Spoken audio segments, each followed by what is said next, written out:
하나님 말씀은 요한복음 19장 17절부터 22절까지 저 여러분들이 한 절씩 교독하도록 하겠습니다. 요한복음 19장 17절부터 22절까지입니다. 제가 17절 읽겠습니다. 그들이 예수를 맡음에 예수께서 자기의 십자가를 지시고 해골 히브리 말로 골고다 하는 곳으로 나가시니 그들이 거기서 예수를 십자가에 못 박을새 다른 두 사람도 그와 함께 좌우편에 못 박으니 예수는 가운데 있더라. 빌라도가 패를 써서 십자가 위에 붙이니 나사렛 예수 유대인의 왕이라 기록되었더라. 예수께서 못 박히신 곳이 성에서 가까운 곳으로 많은 유대인이 이 패를 읽는데 히브리와 로마와 헬라말로 기록되었더라. 유대인들의 대제사장들이 빌라도에게 이르되 유대인의 왕이라 쓰지 말고 자칭 유대인의 왕이라 쓰라 하니 빌라도가 대답하되 내가 쓸 것을 썼다 하니라. 아멘. 자, 어제는 우리가 침과 가시관에 대해서 살펴보았습니다. 여러분, 침은 우리 안에 있는 그 야수적인 본능 그리고 어두운 면을 나타낸다라고 이야기했고요. 예수님을 찌른 가시는 하나님과의 관계에서 오는 불순종의 가시라고 이야기했습니다.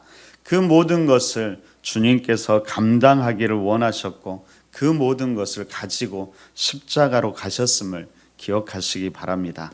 자, 오늘은 이제 죄패에 대해서 묵상합니다. 여러분, 죄패 뭘까요? 죄목을 적는 것이지요. 여러분, 죄수의 머리 위에 죄패를 붙여서 왜 처형되었는지를 보도록 해서 똑같은 범죄를 저지르면 너희는 이렇게 된다는 것을 본보기로 보여주는 것을 죄패라고 합니다. 그럼 예수님의 죄패는 이렇게 되어 있었다라고 해요. 한번 볼까요? 네, 잘 보이세요? 네, 세 가지 언어로 되어 있는데요. 제일 위에 쓰여진 언어를 히브리어라고 합니다. 저도 잘 모르지만 이렇게 적혀 있다라고 합니다. 히브리어는 왼쪽부터 읽으면 안 되고요. 오른쪽에서 왼쪽으로 읽어야 되는데요. 예슈아 하 나사렛 부멜렉 하 예후딤 그렇게 적혀 있답니다. 두 번째는 뭘까요? 어떤 언어일까요? 어떻게 생겼어요? 헬라어입니다. 헬라어는 고대 그리스어라고 하는데요. 이렇게 적혀 있습니다. 예수스 호 라조라이오스 호 바실루스 톤 루타이론. 네, 그렇게 적혀 있습니다. 마지막은 라틴어 고대 로마어입니다. 이렇게 돼 있답니다. 예수스 나자레누스 렉스 유데오름 이렇답니다. 잘 읽었는지는 모르겠어요. 여러분들도 잘 모르시죠? 괜찮습니다. 무슨 말일까요? 해석하면 이렇습니다. 나사렛 예수 유대인의 왕 그렇게 적혀 있습니다. 여러분, 당시 유대인들은 여러분 이것을 그대로 쓰지 말라고 이야기하죠. 뭘 붙이라고 그래요? 자칭이라는 말을 넣으라고 요구합니다.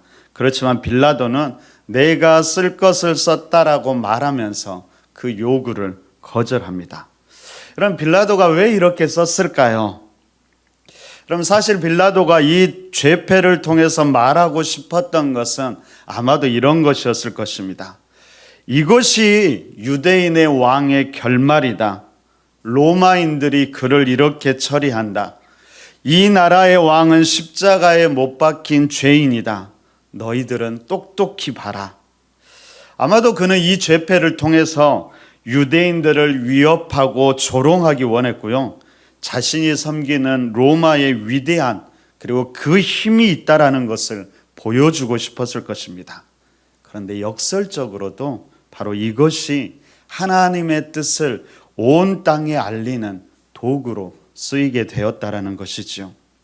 여러분, 나사렛 예수 유대인의 왕, 그런데 여기에는 좀 더 깊은 의미가 있다라고 합니다. 여러분, 여기에서 히브리어, 제일 위에서 히브리어로 기록되어 있는데 첫 글자를 이렇게 따면은 이렇게 돼 있다라고 그래요. 여러분, 이 글자들 하나하나를 보면 어떻게 읽냐면요. 유드, 오른쪽에서 왼쪽으로 읽어야 돼요. 유드, 헤이, 바브, 헤이입니다. 여러분, 히브리어에는 그 단어마다 뜻을 가지고 있고요. 이 단어가 상징하는 숫자를 가지고 있습니다. 그러니까 유드라는 것은 펼친 팔과 손을 의미한다고 합니다. 그리고 이 단어가 가지고 있는 숫자 값은 10입니다. 10. 여러분, 이 10은 완성과 명령이라는 뜻을 가지고 있으면서 충만하다, 완전함을 나타냅니다. 그러니까 사실 우리가 십계명이라고 이야기할 때 10가지의 말씀이라는 의미도 있지만 거기에는 완전한 말씀, 온전한 명령이라고 해석하기도 한다라는 거예요. 자, 두 번째, 네 번째 단어는 해이라고 하는데요. 이 해이는 창문, 그러니까 무언가를 보는 것, 더 나아가서 계시를 말합니다. 그리고 이 단어가 가진 숫자 값은 5인데요. 이것은 은혜를 말합니다. 그러니까 은혜로 계시의 문을 여는 것이죠. 그래서 토라도 5개고요. 우리의 감정도, 오감, 감각도 오감, 그것을 통해서 우리가 계시를 느낀다라고 이야기합니다. 세 번째 단어는 바브예요. 바브. 뭐같이 생겼죠? 이 단어는 말뚝, 고리를 의미합니다. 숫자 값은 6인데요. 이것은 바로 붙이다, 연결하다라는 뜻을 가지면서 궁극적으로는 언약의 의미를 갖는다고 합니다. 그러니까 이것들을 다 종합해 보면 아마도 이런 의미가 있을 것 같습니다. 그 손과 못을 보아라. 완전한 은혜의 언약을 보게 될 것이다. 그런 의미가 이 안에 담겨 있다라는 것입니다. 다시 말하면 지금 십자가에서 손에 못 박힌 예수가 완전한 은혜의 언약, 다시 말하면 그가 바로 하나님의 아들 메시아라고 이 단어들이 증거하고 있다라는 것입니다. 여러분, 더 나아가서 이 글씨들을 합하면은 하나의 단어를 만들어내는데요. 뭐라고 읽어야 될까요? 그것은 야훼라고 이야기합니다. 야훼는 누구를 말할까요? 하나님이죠. 다시 말하면 손에 못 박힌 예수가 곧 하나님이심을 이 죄패가 증거하고 있는 것입니다.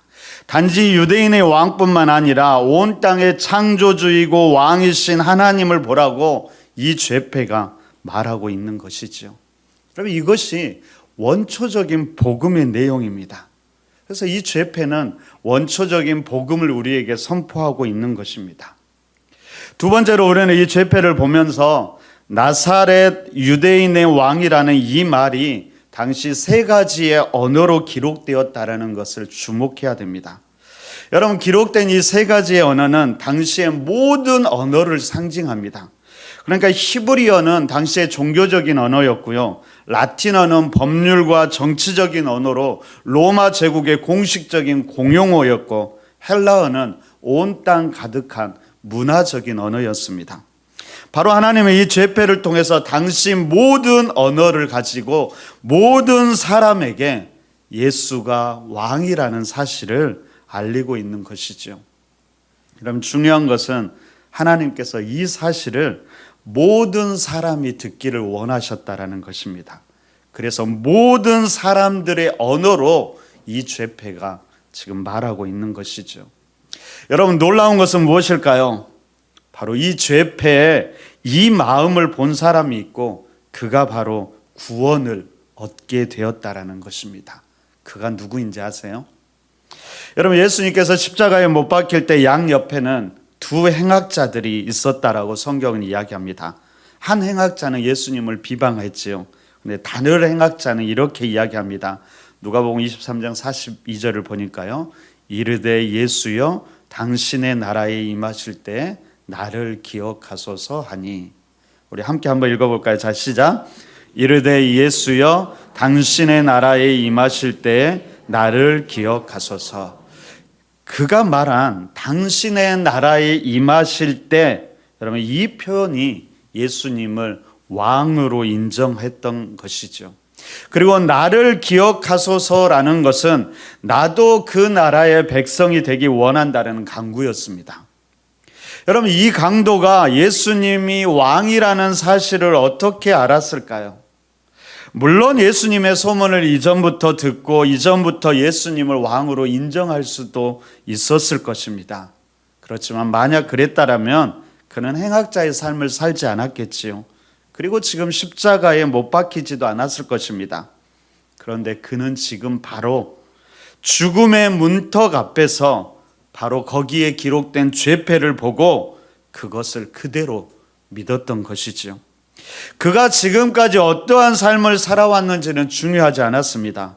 바로 그 고백을 통해 예수님은 그에게 천국 하나님의 나라를 허락하셨던 것입니다. 바꾸어 말하면 빌라도가 쓴 이 죄패가 한 강도, 한 생명을 회개와 변화의 길로 인도했다라는 것입니다. 여러분, 물론 빌라도는 이 죄패를 가지고 복음을 전할 뜻이 전혀 없었겠지요. 하지만 하나님은 그것을 사용하여서, 바로 빌라도를 사용하여서 그 죄패를 기록하게 하셨고, 그 죄패를 통해서 한 생명을 마지막 순간까지 구원하고 계셨다라는 것입니다. 여러분, 그러면 이 죄패를 통해 하나님이 오늘 우리에게 말씀하시는 것은 무엇일까요? 우리는 이 죄패를 보면서 무엇을 생각하고 묵상해야 할까요? 바로 그 죄패를 보면서 이 땅을 향한, 생명을 향한, 그리고 우리를 향한 어떻게 해선 그 마음을 전하고 싶은 하나님의 마음, 우리에게 다가오기를 원하는 그 하나님의 열심을 우리는 볼 수 있어야 한다라는 것입니다. 여러분, 하나님께서 사용하지 못할 사람이나 나라, 도구가 없고요, 사용하지 못할 언어가 없는 것이지요. 모든 것을 통해서 하나님은 우리에게 다가오기를 원하고요, 우리에게 말씀하기를 원하신다라는 것입니다. 여러분, 그렇다면 우리는 여기에서 물어야 할 중요한 질문 몇 가지가 있지요. 첫 번째는 뭘까요? 하나님은 과연 누구를 통해, 무엇을 통해, 그리고 어떤 언어로 지금 나에게 말씀하기를 원하는가? 그리고 나는 그 음성을 어떻게 듣고 있는가를 다시 한번 생각해 봐야 합니다. 여러분들은 하나님의 음성을 어떻게 듣고 계십니까? 아니, 아예 하나님의 음성을 듣기를 포기하고 사는 것은 아닌지요. 그러면서도 하나님이 말씀하지 않는다라고 생각하면서 살아가는 것은 아닌지요. 오늘 십자가의 죄패는 우리에게 이렇게 이야기합니다. 하나님은 모든 것을 통해 우리에게 말씀하신다. 그러기에 그 음성 듣기에 힘써야 한다라는 것입니다. 여러분, 어떻게 우리가 하나님의 음성을 들을 수 있을까요? 죄패는 말하죠. 모든 것을 통해서. 여러분, 이것을 좀 더 구체적으로 이야기하면 우리는 하나님께서는 우리에게 직접 말씀하시기도 하고요, 꿈과 이상, 환상을 통해서 말씀하시기도 하고요, 아니면 누군가를 통해서, 어떤 사람을 통해서 우리에게 하나님의 말씀을 들려주실 것입니다. 우리를 둘러싼 모든 만물을 통해서 말씀하시기도 하고요, 더 나아가서 우리에게 일어난 어떤 특별한 사건을 통해서도 하나님은 우리에게 말씀하시기도 할 것입니다. 무엇보다도 우리가 너무나 잘 알고 있는 말씀과 기도를 우리에게 허락해 주셨지요. 하나님은 그 말씀과 기도를 통해 우리에게 끊임없이 다가오고 말씀하고 계신다라는 겁니다. 그러기에 중요한 것은 우리가 그것을 들으려고 하느냐, 듣기에 힘쓰나 하는 것이죠. 여러분, 물론 타락한 이 땅에서 이런 것들을 통해서 하나님의 음성을 듣기란 여간 어려운 것이 아닐 겁니다. 그러기에 우리에게 필요한 것은 집중하는 것입니다. 하나님께 초점을 맞추고 집중해야 되는 것이죠. 특별히 말씀과 기도도 마찬가지입니다. 여러분, 우리가 말씀을 대한다라는 것은 수천 년 전에 기록된 말씀을 접하는 것이 아닙니다. 바로 오늘 나에게 하나님의 음성, 오늘 나에게 말씀하시는 그 하나님의 음성을 듣는 마음으로 이 말씀을 대하는 것입니다. 이것을 묵상이라고 합니다.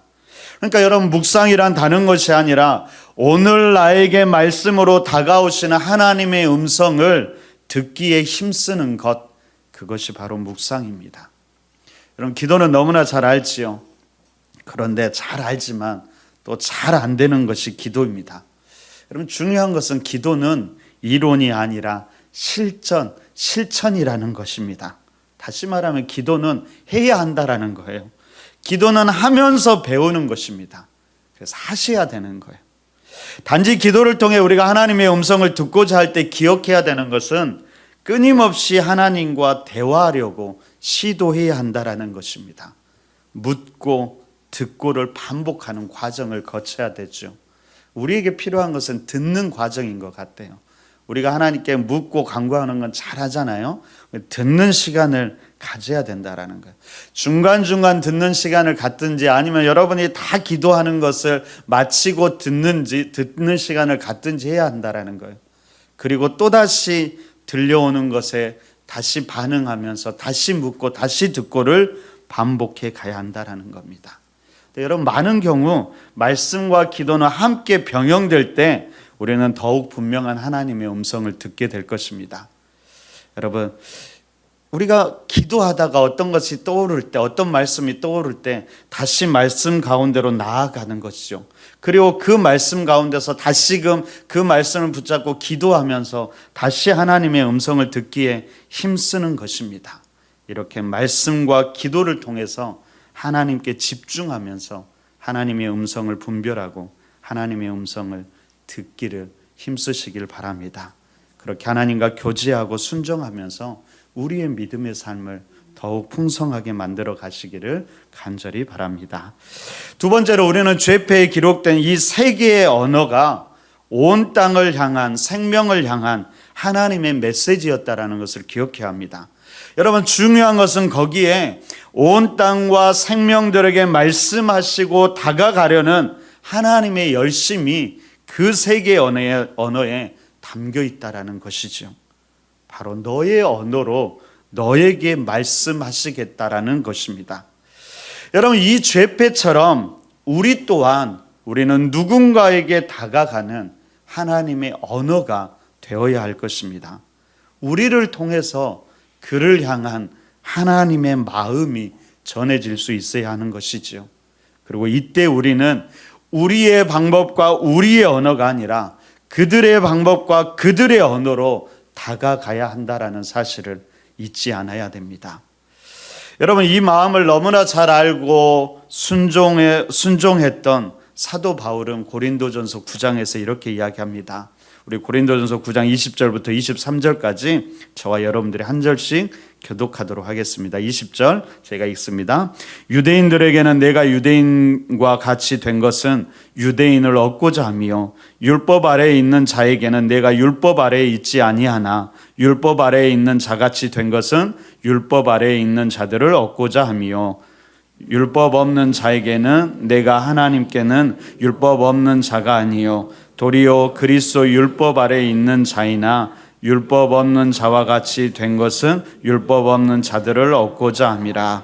약한 자들에게 내가 약한 자와 같이 된 것은 약한 자들을 얻고자 하며 내가 여러 사람에게 여러 모습이 된 것은 아무쪼록 몇 사람이라도 구원하고자 함이니 내가 복음을 위하여 모든 것을 행함은 복음에 참여하고자 함이라. 심지어 그 앞에 19절은 이렇게 이야기합니다. 내가 모든 사람에게서 자유로우나 스스로 모든 사람에게 종이 된 것은 더 많은 사람을 얻고자 함이라. 여러분, 고난주간을 가장 의미 있게 보내는 일은 어떤 일일까요? 그것은 우리에게 우리의 모습과 언어로 다가오신 그 주님을 본받아서 우리도 누군가에게 하나님의 음성이 되어주는 것이지요. 누군가에게 우리도 그들의 언어로 다가가서 그에게 기꺼이 하나님의 음성, 하나님의 마음을 보여주는 그 바로 죄패가 되는 것입니다. 바로 하나님은 우리를 통해서 하나님의 그 마음을 보여주기를 원한다라는 것입니다. 오늘 하루 여러분, 우리가 이 죄패를 보면서 우리는 어떤 모습으로 이 하나님의 모습을 나타내고 하나님의 마음을 이 땅 가운데 보여주고 있는가를 끊임없이 돌아보아야 할 것입니다. 마지막으로 이 죄패는 예수님은 온 땅과 모든 생명의 왕이심을 선포합니다. 여러분, 그 죄패를 보면서 우리는 그분을 우리의 왕으로 모시고 있는지를 다시금 돌아보아야 합니다. 여러분, 단지 그분은 우리의 구원자가 되기를 원하지 않으셨습니다. 그분은 우리의 왕이 되기를 원하셨습니다. 여러분, 그분을 구원자를 넘어서 왕으로 모신다는 것은 무엇을 말할까요? 그것은 구원받았으니까 이제는 내 마음대로 내가 하고 싶은 대로 내가 내 인생의 주인이 되어서 사는 것이 아니라 나의 모든 삶의 권리와 주권을 그분에게 기꺼이 내어드리는 삶을 이야기하지요. 나의 모든 선택이 내가 아니라 그분의 뜻을 따른다라는 고백입니다. 그러므로 우리는 매일의 삶 속에서 끊임없이 이렇게 물어야 하는 것입니다. 주님, 제가 지금 무엇을 하기 원하십니까? 제가 지금 어떻게 하기를 원하십니까? 오늘 하루 계속해서 이 질문을 하고 하나님의 음성을 듣기에 힘쓰며 그 음성에 순종하는 우리의 삶이 되시기를 간절히 바랍니다. 한번 따라해 볼까요? 주님은 온 땅의 왕이십니다. 주님은 나의 왕이십니다. 주님, 제가 지금 무엇을 어떻게 하기를 원하십니까? 오늘 제패를 보면서 그 하나님의 마음을 이 땅 가운데 전하는 하나님의 그 마음을 대변해 주는 우리 모두가 되시기를 간절히 바랍니다.